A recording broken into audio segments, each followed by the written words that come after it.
You mentioned the Bible. You've been talking about how it's your favorite book. And you said, I think last night in Iowa, some people are surprised that you say that. I'm wondering what one or two of your most favored Bible verses are and why. I wouldn't want to get into it because to me that's very personal. You know, when I talk about the Bible, it's very personal. So I don't want to get into verses. I don't want to get into... There's no verse that means a lot to you that you think about or cite? The Bible means a lot to me, but I don't want to get into specifics.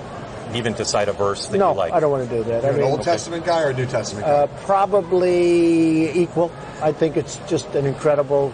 The whole Bible is an incredible... I joke very much so. They always hold up the Art of the Deal. I say my second favorite book of all time. But I just think the Bible is just something very special.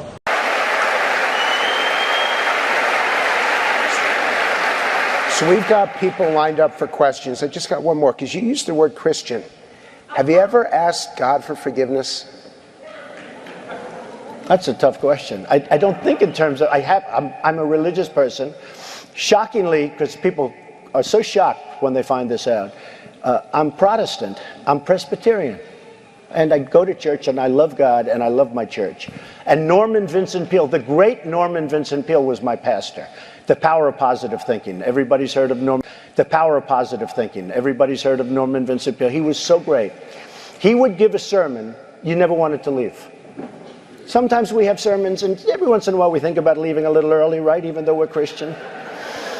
Dr. Norman Vincent Peale, Frank, would give a sermon.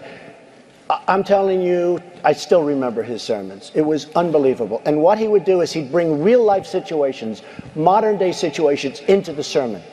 And you could listen to him all day long. When you left the church, you were disappointed that it was over. He was the greatest guy. And then, you know, he passed away, but he was a great...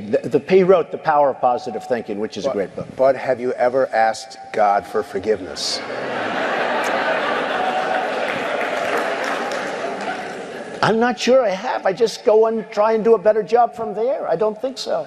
I think if I do something wrong, I think I just try and make it right. I don't bring God into that picture. I don't. Now, when I take, you know, when we go in church and when I drink my little wine, which is about the only wine I drink, and have my little cracker, I guess that's a form of asking for forgiveness. And I do that as often as possible because I feel cleansed, okay? But, you know, to me that's important. I do that. But in terms of officially, I could say absolutely, and everybody, I don't think in terms of that. I think in terms of let's go on and Norman Vincent Peale, the great Norman Vincent Peale was my pastor. The Power of Positive Thinking. And Norman Vincent Peale, the great Norman Vincent Peale was my pastor. The Power of Positive Thinking.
Showing you a video I put up several months ago that was called Trump Will Usher in the 7 Noahide Laws, or the One World Religion. Now, a lot of people didn't like that because Trump was here to save the world. Remember, Trump was not one of them. Trump isn't one of the elite. Trump is for people like us.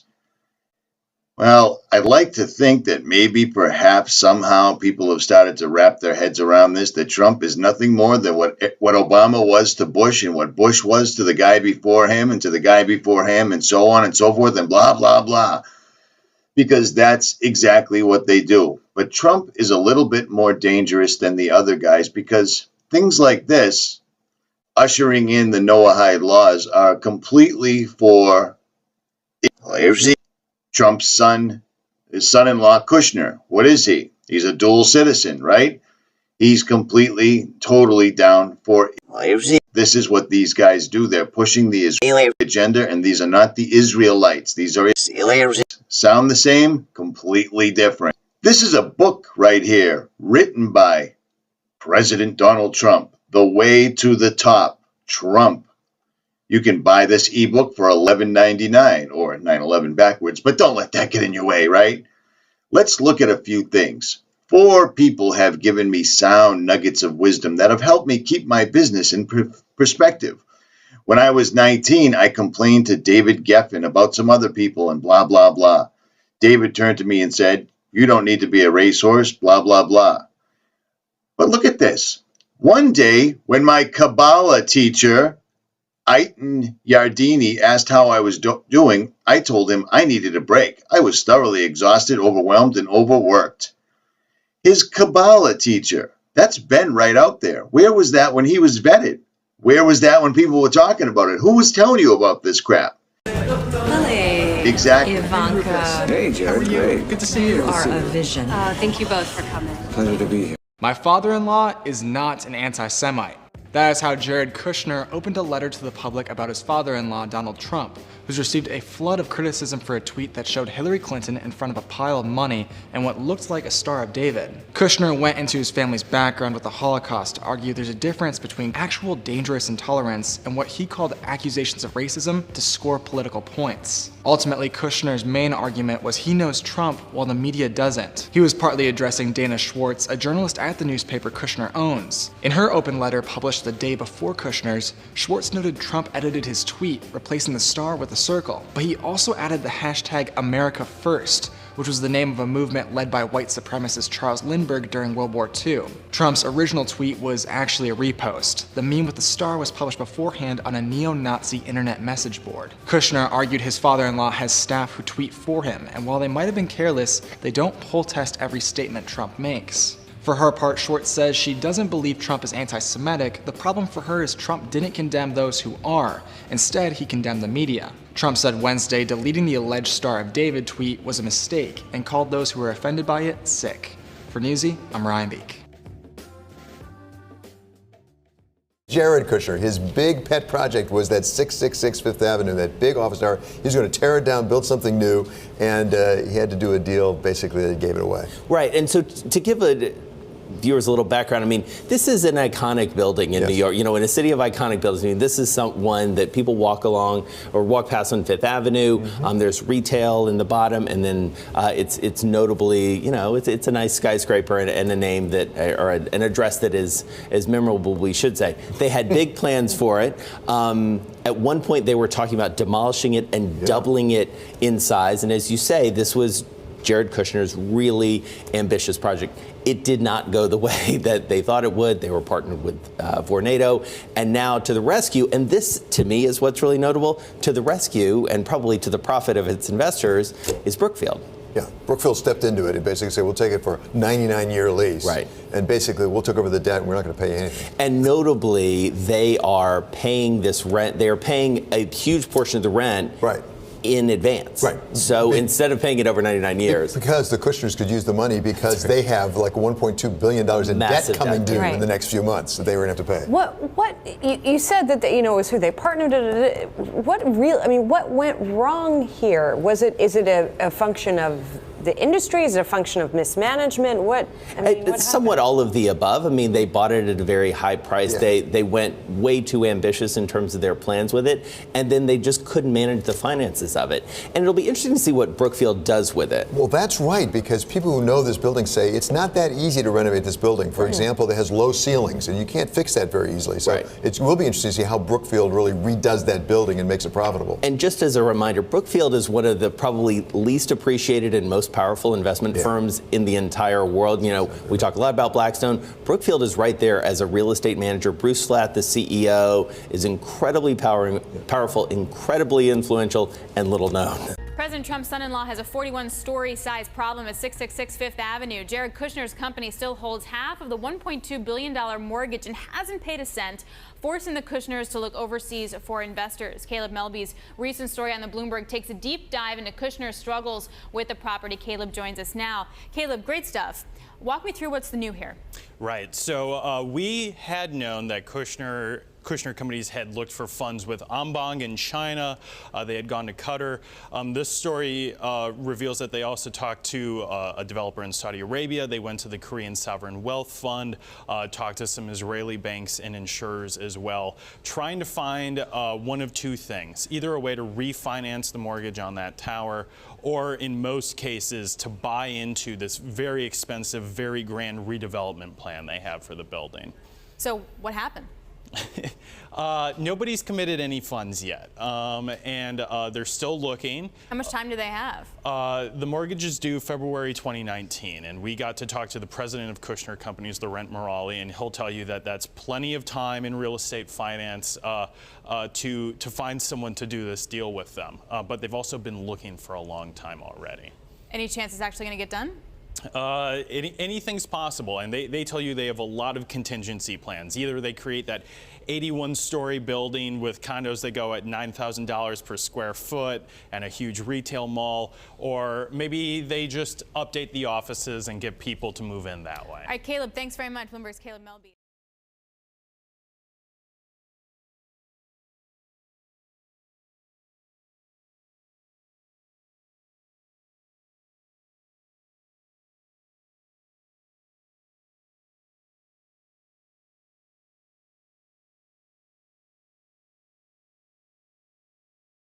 As far as settlements, I'd like to see you hold back on settlements for a little bit. We'll work something out, but I would like to see a deal be made. I think a deal will be made. I would say that his stance is more clear than his predecessor. Went in with a pretty clear stated objective of what he wanted to do. He still wants Israel to refrain from building the settlements over there, and he wants to try and form a path to peace. And I think Trump is a deal maker, and I think that right now the setting in the region is ripe for making a deal. I also feel that he doesn't need to be as transparent as maybe some people want him to be. I think that when it comes to Israel, it's certainly okay to do things and say things and work on things behind the scenes. As long as we know that he is in our corner, in Israel's corner, then I'm okay with that. So I'm looking at two-state and one-state, and I like the one that both parties like. I'm very happy with the one that both parties like. I can live with either one. The president did announce that he was willing to look in other forms for a two-state solution that wouldn't necessarily be the formula that we've been focusing on the past 10 years or so. And I do see great optimism in that because it's proven that the formula has failed.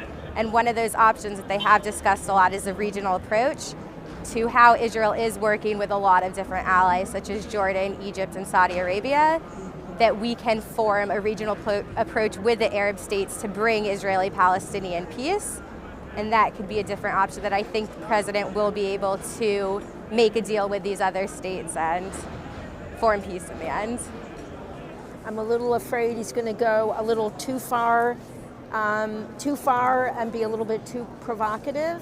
So I appreciate that he does support Israel, but I am concerned seem to be a lot of distractions at home and across the world in terms of his decisions and how they affect people. So I'd say the jury's out.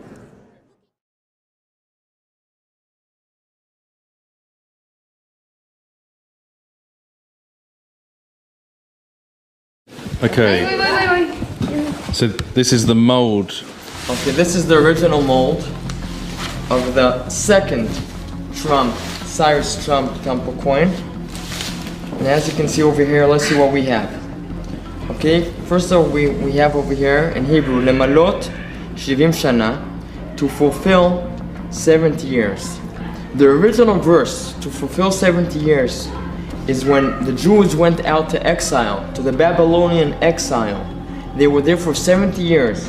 And after 70 years, King Cyrus said, God, the Lord of the world, gave me permission to let you, the Jews, come back to the land of Israel. And look what he said.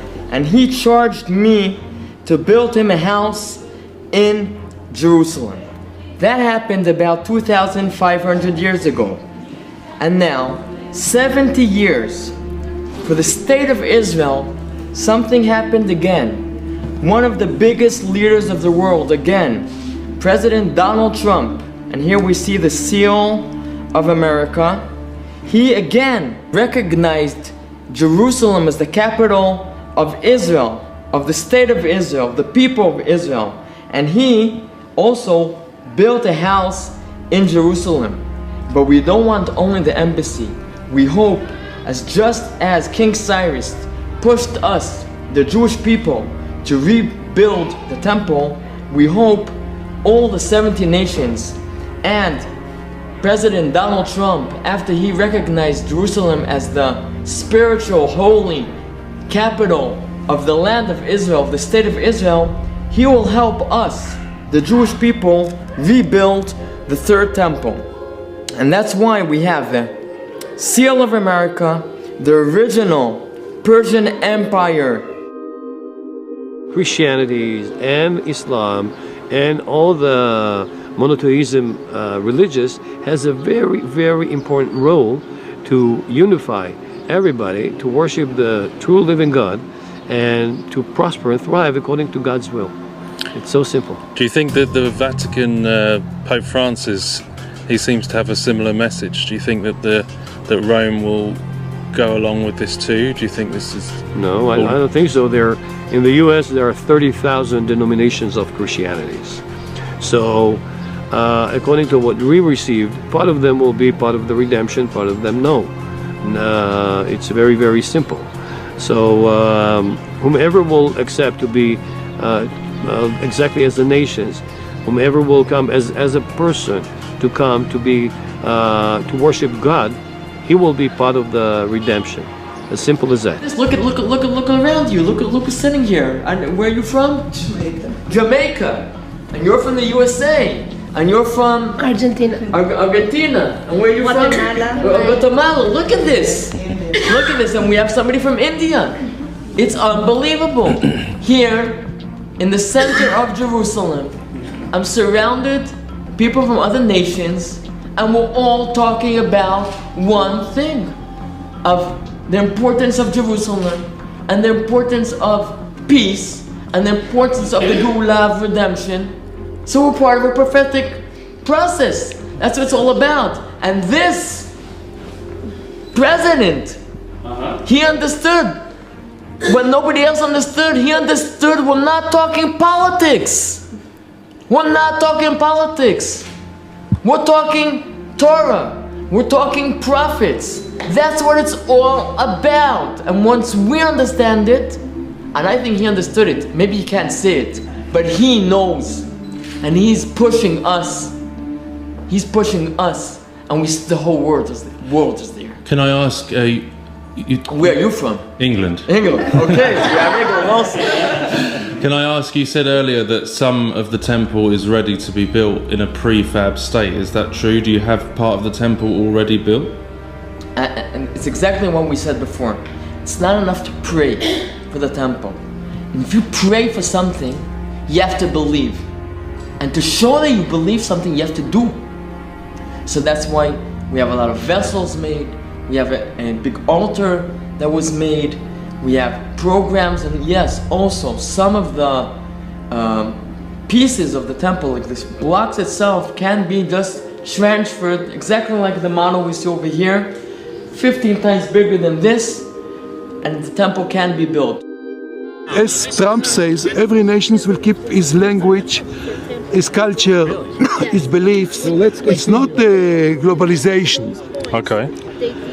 It's to walk one God on Temple Mount. What is a Muslim? Let's talk. What is a Muslim? Muslim in the Hebrew world is perfect. Whomever talks to God is perfect. According to the Quran, Ibrahim was Muslim. Moses was Muslim. He was perfect. And they got into a conclusion that the Messiah will be their Mahdi. Their Mahdi. So whenever I meet Muslims in many countries, I tell them, who was Muslim according to the Quran? Abraham, I'm from Ibrahim. Moses, Musa, I'm from Musa, I'm Levi. And the Mashiach, Messiah, will be the Mahdi. So actually our history is the same, our future is the same, so what is the problem now? And they ask us, really, what is the problem? I'm saying that the problem is only the radicals, they're the terrorists.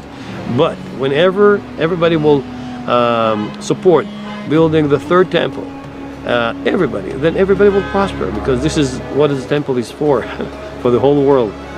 So you think that there could be some union between all the religions as part of this? Absolutely. We already have unity, but everybody's afraid from the terrorists. But okay, so this is our job, to unify everybody to worship the only true living God in the third temple with all the nations that will worship God.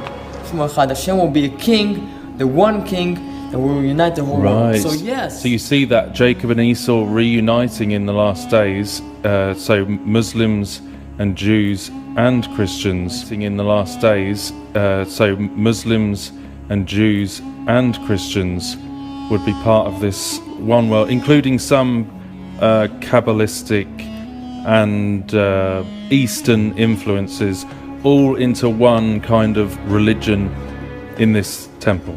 Is that? I won't call it one kind of religion, and one kind of understanding. Like a new way of thinking. It's understanding that there is one God in heaven. So it's kind of a new way, a higher consciousness, a higher way of thinking. Exactly. And at the end of times, everybody will understand that Hashem Echad U'Shmo Echad. Okay. God is one.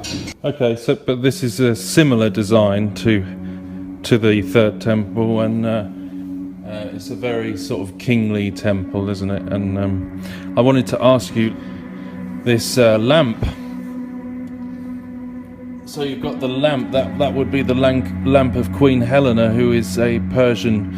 I mistakenly thought it was Constantine's mother, Helena, but this is a Persian Queen Helena. She was very fond of the Jewish people, as she converted to Judaism herself, and the sages liked her very much. And when she wanted to donate something to the temple, so she made this candelabra made of gold. Okay. And when the sun used to rise from the east, would hit the gold candelabra, and it would spread the light, like symbolically, but not only symbolically, from the temple. So it reflects the sun. It reflects the sun. As it rises from the east, and this is what we're seeing in this picture over here, right? This is the sun reflection from the lamp of Queen Helena. That's right. And so we've got that kind of Persian thing again, and would it be right to say that there's some element of Kabbalah in this temple? Well, Kabbalah is actually the inner part of the Torah. We have what the Torah tells us, and it's written in the Torah, and the Kabbalah is actually what isn't written, but we have to want to understand maybe about Little Persia and these all ancient nations, Eastern nations. Religions. So it's maybe religions. So would you describe this as like a kind of a new world order, so to speak? This is not an order. This is not order. It's different. It's the new world without any, let's say, negative and forbidden feelings, like hatred, like revenge. Like it will be only loving, appreciation, honoring. So this will be a new world. But not all order, it will be a new world, holistic, the holistic way, the way God wants it. On here it says the Persian Empire.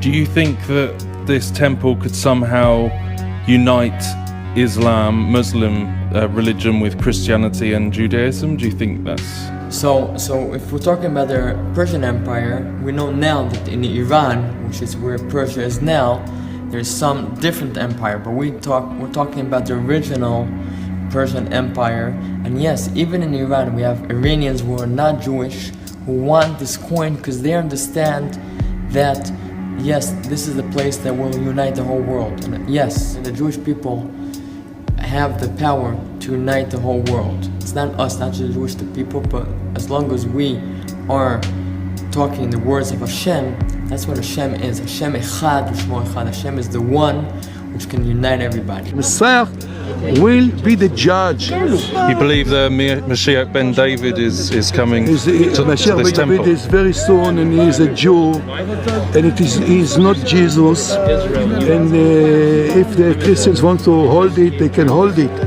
And Mashiach Ben David is not Jesus, and if the Christians want to hold it, they can hold it. and Mashiach Ben David would potentially be the Messiah that would rule over this unity, this one world unity. The first king we had that was a real king was King David, and we know that the king that will be eventually leading the world will also be from Yehuda, like you said, Mashiach Ben David, or eventually the leader of the world will be a king, not a political king, but a spiritual king that will help all of us understand together what we are supposed to be doing in this world. Yeah, I mean, Jesus is described as the Lion of the tribe of Judah and the Son of David. Do you think that maybe Jesus, Yeshua, could be the true Messiah, and we might have maybe a counterfeit that could show up? People will understand. It's like, I don't know, a small kid when you offer him chocolate, or an adult. If you offer him money, nobody's going to say no to money, which is something very not spiritual. When we have the right understanding of what's important in the world, it'll be obvious to all of us that that's what we want. Everybody will be running after spirituality. So when that time comes, everybody will want it. Okay, so we believe that the Antichrist will actually be the head of this deception before the real Mashiach comes. That's where we differ on our thinking at the moment.